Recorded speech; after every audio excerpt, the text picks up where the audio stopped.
What's the purpose of doing this? Like, what were you trying to get after that others haven't gotten after? Yeah, thanks, Megyn, for having me on. There's been a lot of reporting on the border, and people have seen this. I don't think there's ever been a movie like this made, Megyn, in that it actually immerses you with the cartel. You take the journey the illegal immigrants take. Some of the moments in the film are almost impossible to believe are real. For example, they're cutting through the fence here where I am, an hour east of San Diego, with these big, massive saws. We actually put audio recording devices on the fence to hear what they're saying to each other. We snuck into these facilities where they're housing all these unaccompanied children.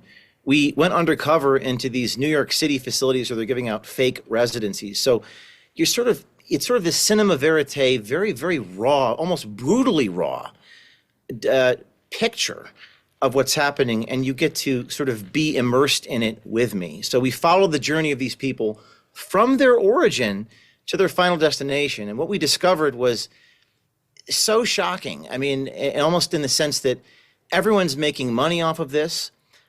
People are in denial about it.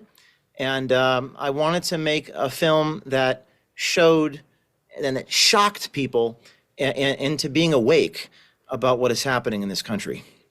It's actually kind of a great combination of your natural skills as a storyteller, as a journalist, as somebody who is very used to going undercover to catch crimes or just bad people in action, and applying it to what's happening along the southern border. So I get the marriage of you with this topic. I want to show a little clip we've pulled of you and others running to board this moving freight train with some of these migrants. Let's watch this and you can explain it.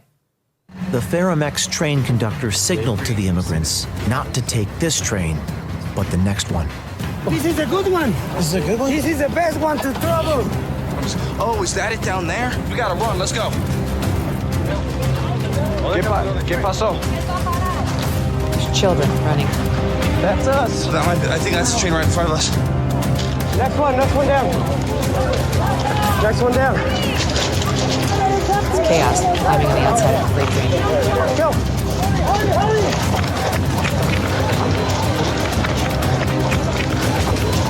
Migrants on top of the plane, of the train. You gotta keep going, you gotta keep going. Oh shit, I can't fucking do this, guys. Hurry! Come on, come in.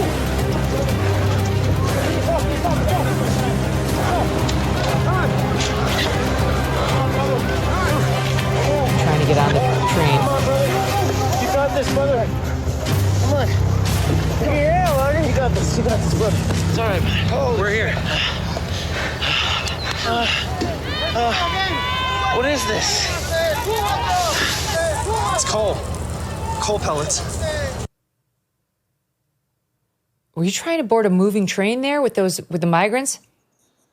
Yeah, Megyn, that is the La Bestia, which is Mexican for the beast train in Irapuato, Mexico. The Venezuelans board this train. You saw mothers with their little babies strapped to their chests boarding a moving freight train to get on the train to go from the Mexico City area all the way up to Ciudad Juarez.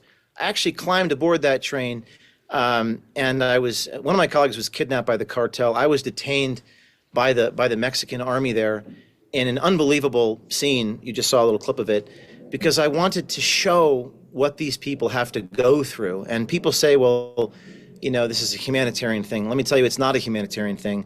A lot of those mothers are throwing the babies on the train. Some of them get run over. This is gruesome. This is crazy. I wanted to show something that's never been seen before. I rode the train with the Venezuelans. Like I said, I was detained. I actually had a hidden camera in my watch, so I captured the detention. The Mexican authorities were saying how the United States government was funding this.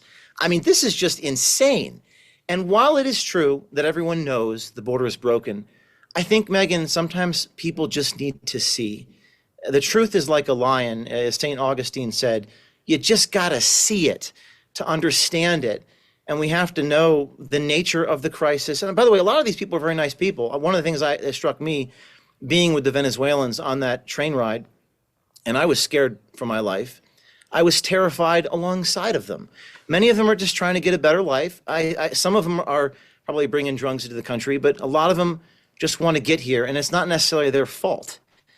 But the United States government is funding this, and that's what they told me. That's what the Mexican authorities told me, and you get to watch it in the theater. Like I said, it's a documentary, but it's unlike any documentary you've ever seen. Why is the United States government funding this? That's a great question. I mean, Health and Human Services is giving billions of dollars, for example, to these detention centers in Texas that most people have never heard of. Megyn, we snuck into these places and we talked to these officials, places like Southwest Key in Texas. These NGOs get billions of dollars from the feds. And if you stop the flow of immigrants, you stop the funding flow to these institutions. And what these people all told me, and many of them didn't know they were recorded, was it was all about the money for them. They needed these people to keep coming. They needed the children to keep getting trafficked. And by the way, we're talking about 500,000 children in 3 years. They need the children to keep flowing so they get the money in their pocket so they can, quote, feed their family. And that's why the film is called Line in the Sand, because it's a film about the border, but it's not really about the border. It's about this almost biblical or age-old paradox of, at what point do you draw the line and stop doing evil things in order to make a living? And that's a really hard question to answer. The film shows all these people saying, I'm just doing my job. I'm just doing my job. I got to earn a living. Many of them Border Patrol agents. But the film ends in a very optimistic, uplifting way because it actually shows true, courageous whistleblowers. They haven't actually gone public yet, Border Patrol agents, et cetera, who do the right thing and are punished for it. And I think the film ends, with basically saying everyone seems to have a price, except for a couple people, and it talks about those people. So it's a really deep theme here that we're exploring. You mentioned this group, Southwest Key, this NGO, non-governmental organization that houses minors. They were given $978 million in 2024, $3.2 billion since 2020. There are 17 shelters in Texas, 8 in Arizona, 2 in California. The CEO makes over $1 million a year. The facilities house thousands of children. The top executives make over $500,000 a year. There's that organization. And then one of the ones that jumped out at me, James, is WPATH. WPATH is there? That's the trans group that's trying. I mean, truly, it's like all these trans activists trying to trans our children. I know. This was in San Diego. I'm an hour east of San Diego. The film is in Texas, New Mexico, and California. We actually followed I always wanted to do this, Megyn. I followed the illegal immigrants from their origin to their final destination every step of the way. And along the way, we were in a San Diego parking lot, and there were all these NGOs giving assistance to the immigrants. And one of them was the World Professional Organization of Transgender Health. This guy, he does not know he's being recorded, and they're transporting them to the airport. And all of these NGOs get money to help. The more people that they move, the more money that they get. And then they use the lawyer process in California to there's so many groups helping these people making money off this crisis. And again, I asked the bus driver, what are you doing? She's like, I'm just trying to earn a living. I'm just trying to feed my family. I'm just doing my job. I'm just doing my job. One of the groups on here, you got Immigrant Defenders Law Center. The government granted $6.6 million, salaries, compensations $4 million. Asian Americans Advancing Justice, government grants $39.1 million, salaries, compensations $3 million.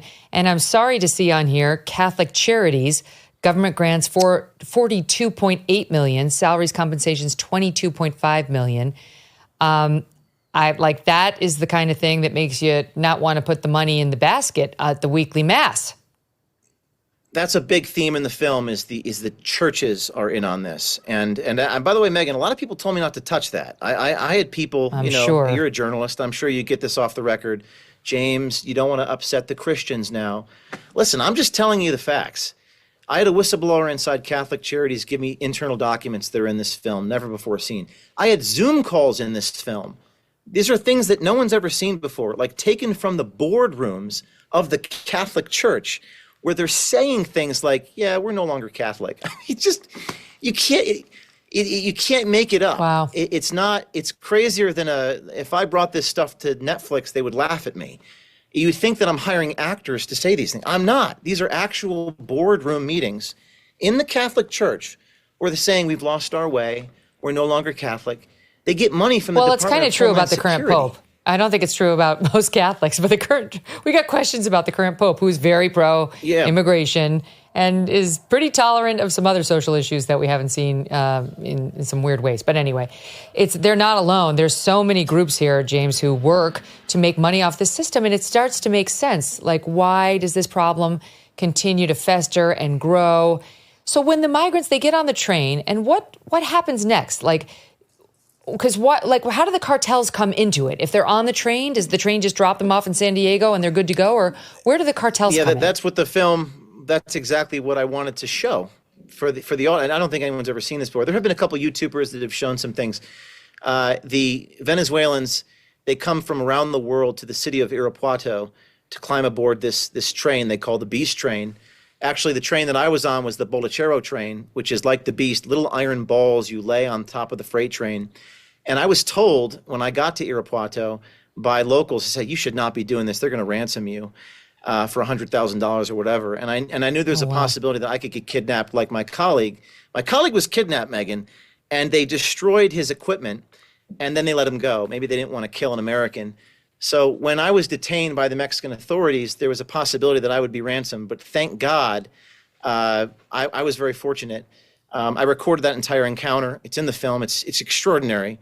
But to answer your question, they take the train. Sometimes they get off the train. They walked up to, in the film, what you see is they walk up to El Paso area in particular, Ciudad Juarez, and then they cut through the fence. You actually see this happening. They run drugs through the fence. A lot of the children are lured here.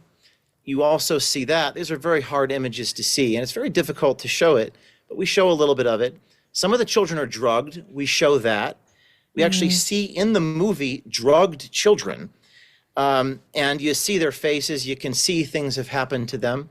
And you see the smugglers go through this grated fence, carry the drugs. We actually ran after them, talked to them. They said they paid to get here. One of the immigrants actually tells me he can't tell me who paid him because they'll kill him. And then they're brought to this parking lot in San Diego. The NGOs put them on a trolley train. They go to the San Diego airport. The bus drivers, I interview all these people, and they put them on airplanes, and they bring them to places like to New York. I go to New York, and I follow that whole process to their final destination, Randall's Island, which is a kind of an encampment in New York City. They're snuck in there. It's just, I guess sometimes, on that front, James, on that front, James, who is Pedro Rodriguez? So that's one of the guys in the film that's running one of these churches in New York City. We go undercover in the church, and they're just stamping fake addresses. You pay them, and they give you an address. So I go in there as a Ukrainian immigrant. Of course, I'm not. And they stamp this document saying, here's your address in New York City. And then they also give us a wristband and a free flight wherever we want to go. So it's, I mean, like I said, you got to have to watch it to believe it. We have a little video of you confronting Pedro. Okay. Pedro, we'll play it short. Watch a little bit of that. You're wanted in all these states in New York, in every country, because you are a bunch of thieves and criminals and liars. You are unbelievable. Stamping fake addresses. Because you are a bunch of thieves and criminals. You steal children. Well, it seems you have been wanted in 3 states in South America because you are still children. I steal children. Yes, they steal children. Yeah, they do. They take children. Yes, they do. Is this a best defense is a good offense kind of approach by Pedro? Yeah, you're showing a tiny, I mean, it's like almost like projection there, Megyn. This guy lost his mind, and like you typical O'Keefe investigations, when I asked the subject for comment, talking about how I steal children, just saying crazy things. This gentleman was caught on tape committing perhaps criminal acts, stamping fake addresses, and he was caught. And you see that kind of narcissism, that sociopathy on display when these people are caught red-handed. Why did they give him fake addresses? So that's a question that we explore in the film. He's making money off of the crisis. I mean, this is okay. So I go into this NGO undercover, catch them on tape, stamping all this fake stuff. And I'm a journalist, so I'm outside the place asking for comment. And these Ecuadorian women come up to me and they're speaking in Spanish. And they say to my colleague who speaks Spanish, can we please, is he a member of the press? Can we please speak to him? And privately, they tell me, this guy is making all this, he's taking advantage of us. He's charging us $1,100 for our asylum claims, and he's scamming us. So Wow. I thought that was remarkable because these people all tell you that it's about helping these people get a better life. But the immigrants told me, and the illegal immigrants told me, that they're being scammed money out of their pocket. You know, my family and I love our dogs. Yes, even Strudwick. Thunder makes it easy. Strudwick was challenging. Today, he broke a butter tray. That's, I think, his third. Anyway, I love him now standing. These guys have a great life, but some dogs are not so lucky. And that is why I'm so glad to tell you about Delta Rescue. It's the largest no-kill, care-for-life animal sanctuary in the world. They have rescued thousands of dogs, plus cats and horses too. They provide all the animals with shelter and safety and most of all, love. And they've been doing it now for more than 45 years. Delta Rescue relies solely on contributions to stay open, and giving can bring tax benefits to you as well. Speak with your estate planner about how you can grow your estate while helping animals in need.